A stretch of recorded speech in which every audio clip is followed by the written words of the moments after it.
Voltron! I am here to do interview. In the 1990s, the Backstreet Boys ruled the charts and the airwaves with their perfect blend of bubblegum pop.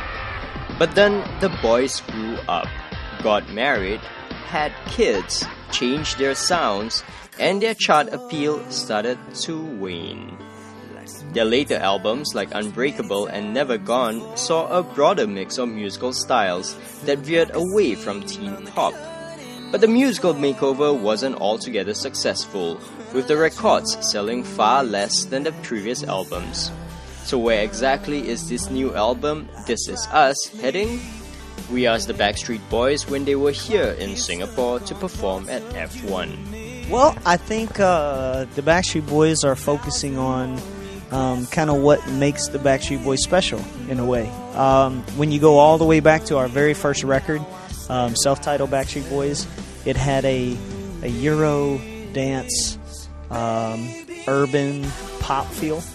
I know that's a lot to take in, but yeah. No, but you know, This Is Us is really the Backstreet Boys. Almost 17 years later, kind of being comfortable with who we are today. You know, we are R&B influenced. We are the Euro dance influenced. We are pop music influenced.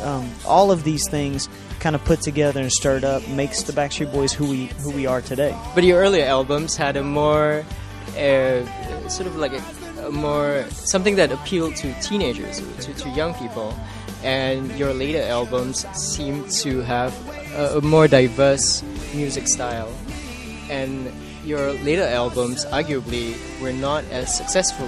When we took that in consideration, you know, like slightly, but I think every album that we make, you know, we like it when we do it, we love it when we do it, because it's a lot of hard work that goes into it. But, and I say this, you know, kind of like thinking sort of like a sports team. You know, when you put together a team of new people, it takes a couple of years, you know, several, for that team to finally gel and to find their rhythm.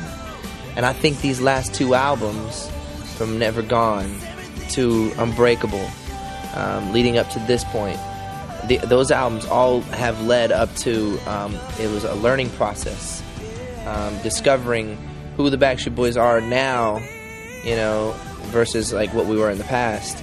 And it's tough. That's one of the biggest problems for an established artist that may go away for a little bit and come back again, is trying to find your place. But it takes time, and that's what's happening. That This Is Us as a result of that. At the end of the day, I mean, who's to say? Like the industry and the world that we live in today, you know, they look at you selling 2-3 million albums, 4 million albums worldwide is considered a failure because you sold 15 or 20 million, you know, 3 or 4 years before that, or 10 years before that.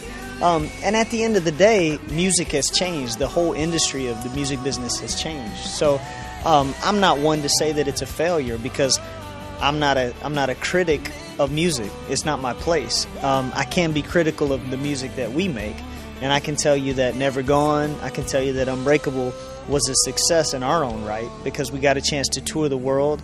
We got a chance to sell millions of copies, which artists don't really get that opportunity anymore. In the next clip, Chitra Kumar of Women's Weekly asked the boys if they prefer lacy underwear or satin thongs. On a woman, of course.